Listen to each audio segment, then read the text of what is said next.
बिस्ब्रेन का ये हॉल, जहां बहुत प्रसन्नता पूर्वक आप सब विराजमान हो। यहाँ की अदृश्य देवी देवता वन देवी के प्रति श्रद्धा रखने वाले ऑस्ट्रेलिया के मूल निवासी, हमने जब इस बार प्रवेश किया, बिस्ब्रेन में उतरे, सिंगापुर से उड़े, तो यहाँ की मूल निवासिनी माँ स्वागत के लिए जब पहुंची, बहुत परिवार के साथ, जेम्स भाई, उनका पूरा परिवार, सब लोग थे।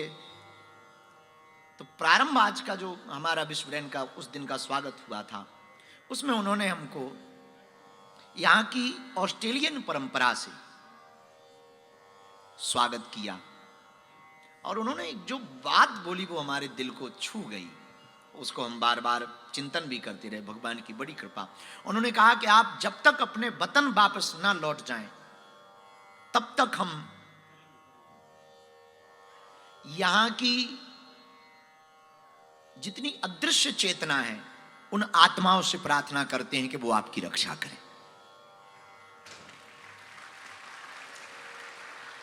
ये सुन के हमें बहुत प्रसन्नता हुई, मन हमारा बहुत आह्लादित हुआ।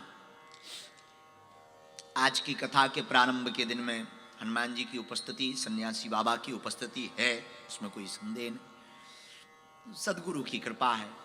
और यहाँ के मेयर, काउंसलर बिस्ब्रेन के, जिन्होंने उद्बोधन में ही बोला क्या हमें खबर नहीं। I'm so sorry friend, I cannot speak English, I am not understand English, but I feel your understand. कोशिश की, कुछ तो बोला उन्होंने कहा यंगेस्ट हमें 27 साल समझ आया पूरी अंग्रेजी में। पर यहाँ की counsellor, mayor, very humble, very spiritual and very intellectual. I pray Lord Hanuman blessing for all the country Australian peoples, and Bisbrand Mayor blessing for blessed for Lord Hanuman, your future bright and bright. ठीक गई? बढ़िया बोला? Thank you. Very problem. I'm so sorry I cannot speak in English, but I try again. Every day my English improve. I'm very danger. पर बहुत अच्छा लगा, उन्होंने बहुत मुस्कुराते हुए, मतलब तत्क्षण वो जुड़े। अब पता नहीं क्या बोला, ये हम बाद में ट्रांसलेट करवाएंगे। तो बहुत अच्छा लगा। हम भारत से वतन की याद लेकर आए। हम भारत से आपके पास ऑलरेडी हैं, फिर भी हनुमान जी की एक चर्चा लेकर आए। हम भारत से आपके पास उस संस्कृति को लेकर आए हैं, उस देश में आए हैं जो प्रकृति पूजक देश है, जहां प्रकृति का बड़ा संरक्षण है, संवर्धन है, प्रकृति के प्रति निष्ठा है। हम लोग भारत में नर में नारायण देखते हैं, इधर ऑस्ट्रेलिया में जीव में शिव देखने की कल्पना करते हैं। उस देश में हम आए। ऑस्ट्रेलिया की ये धरती निश्चित रूप से आज धन्य हो रही। हमारे बड़े प्रिय जेम्स भाई, जिनके घर 2 दिन से हम रोटी तोड़ रहे हैं, बहुत आनंद के साथ हम रुके हैं, बहुत प्रसन्नता है। उन्होंने बहुत भावपूर्वक इस कथा का आयोजन करवाया। 3 दिन की चर्चा आज से हम प्रारंभ करेंगे। तो कल तक हम सोच रहे थे कि क्या सुनाएं, बहुत कथा सुनाई है, भगवान ने करवाई है। बहुत विचार करने के बाद हमें हनुमान चालीसा की एक पंक्ति बहुत याद आई। हमने सोचा इसी पर हनुमान जी की कथा को सुनाया जाए। चौपाई सबको कंठस्थ होगी, निश्चित रूप से होगी, और चौपाई बड़ी प्यारी। हनुमान जी महाराज के पास बहुत कुछ है। 8 सिद्धियां हैं, 9 निधियां भी, बल बहुत है। हनुमान जी के पास बल है, सिद्धि है, बुद्धि है, विद्या है, विनय है, विवेक है, पर एक चीज बड़ी प्यारी है जिसकी पूरी दुनिया को जरूरत है। उसके बिना मानवता पूर्ण नहीं हो सकती। मानव होना बड़ी बात नहीं, मानवता को पूर्ण करना बहुत बड़ी बात है। अब वो हनुमान जी के पास है, तो वो क्या है? एक चौपाई में बाबा ने पंक्ति में कहा,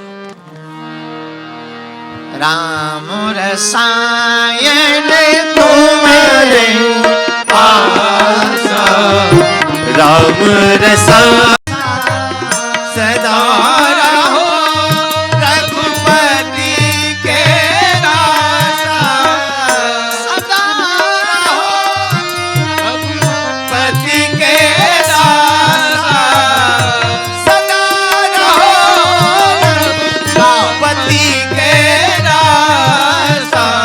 सीताराम सीताराम सीताराम सीताराम सीताराम सीताराम सीताराम सीताराम सीताराम सीताराम। हनुमान जी के पास क्या नहीं है? हनुमान जी के पास बल है, बुद्धि है, विद्या है, हनुमान जी के पास विनय है, हनुमान जी के पास अष्ट सिद्धियां हैं, हनुमान जी के पास नवनिधियां हैं, हनुमान जी के पास स्वयं प्रभु राम है। पर एक बात हनुमान जी के पास है जिसकी जरूरत, जिसकी आवश्यकता पूरी दुनिया को है। मेरे पागलों, क्षमा करना, संपत्ति हो या संतति हो,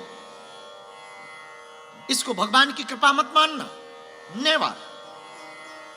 आप अगर संपत्ति से संपन्न हो गए, संतति से संपन्न हो गए, पूरा परिवार हरा भरा, बड़ी बड़ी गाड़ियां, बड़े बड़े बंगले, बड़ा नाम, बड़ी प्रतिष्ठा, बड़ा कद, बड़ा पद, और आप मानो कि ये भगवान की कृपा है, तो बिल्कुल 1% नहीं है।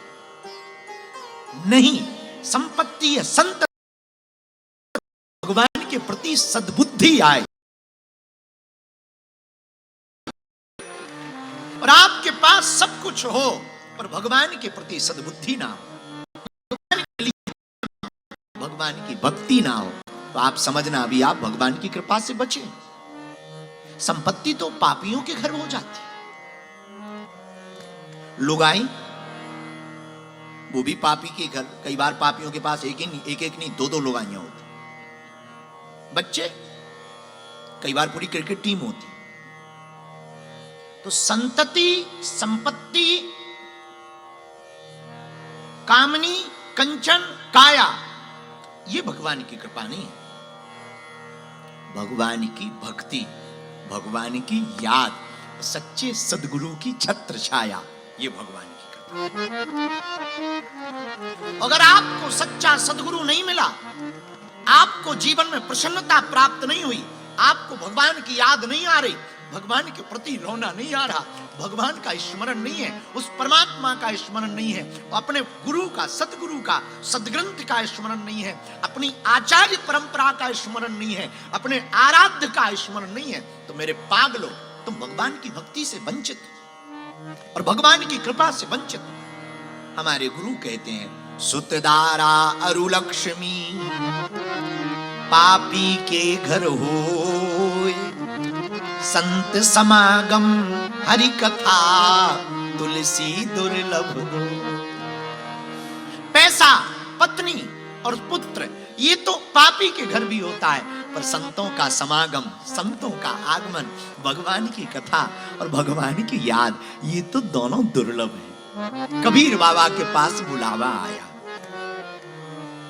राम बुलावा भेजिया, चलो बाबा टाइम पूरा हो गया, वापसी चलो। कहां? ऊपर। राम बुलावा भेजिया, दिया कबीरा रोए। कबीर बाबा रो पड़े।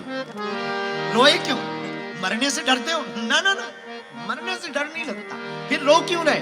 कबीर कहते, जो सुख है सत्संग में सो बैकुंठ न हो। मैं बैकुंठ जाने को रो नहीं रहा, मैं मरने को नहीं रो रहा, बस एक बात पे रो रहा हूं। क्या? मन लागो मेरो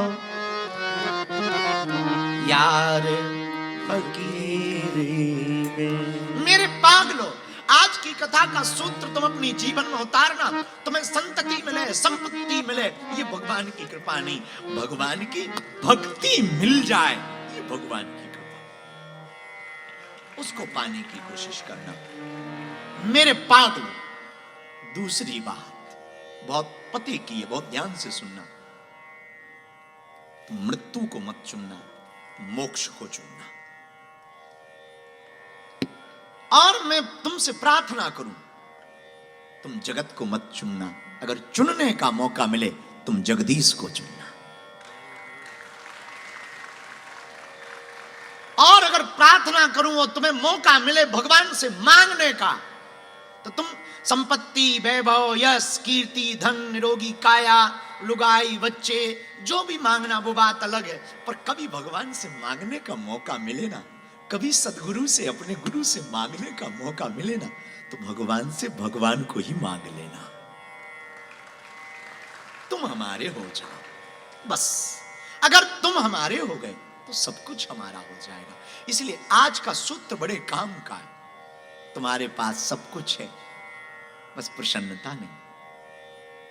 तुम्हारे पास सब कुछ भगवान ने दे रखा है, और पूरी जिंदगी तुम एक मकान बनाने में गुजार देते, पूरी जिंदगी एक घर को घर बनाने में तुम गुजार देते, और फिर भी तुम्हारा घर घर नहीं बन पाता। कभी विचार करना, तुम जिस परिवार के लिए जी रहे वो तुम्हारा कभी साथ नहीं देता। कभी विचार करना, तुम जिसके लिए जीते हो वो कभी तुम्हारे साथ खड़े नहीं होते। तुम जिनके लिए कमा रहे हो वो कभी तुमको थैंक यू नहीं बोलते। और विदेशों की तो हालत खराब है। लोग हमसे पूछते हैं भारत में कि आप विदेश जाते क्यों? देखो, हम सच बोलें, हम तो आध्यात्मिक यात्रा लेकर निकले, और हमारा एक ही विचार है विदेश आने का, हिंदुओं के बच्चे हिंदुओं से अलग ना हो। तुम्हारी संस्कृति तुमसे अलग ना हो। तुम ऑस्ट्रेलिया में रहो, मेलबर्न में रहो, पर्थ में रहो, या फिर आप अन्य देशों में भी रहो, कोई दिक्कत नहीं साहब। जहां मजे से रह सको रहो। विचार भले ही नए हो, पर तुम्हारे संस्कार पुराने होने चाहिए। आज तुम हो लेकिन अधूरे हो। तुम्हारे बच्चे तुमसे बात नहीं करते, छोड़ के भग जाते, कल्चर के नाम पर, कभी सभ्यता के नाम पर, कभी उम्र के नाम पर, कभी मॉडर्न जमाने के नाम पर, कभी फ्रेंड के नाम पर, कभी लुगाई के नाम पर। तुम अकेले पड़ जाते, तुम फिर दीवारों से बात करते।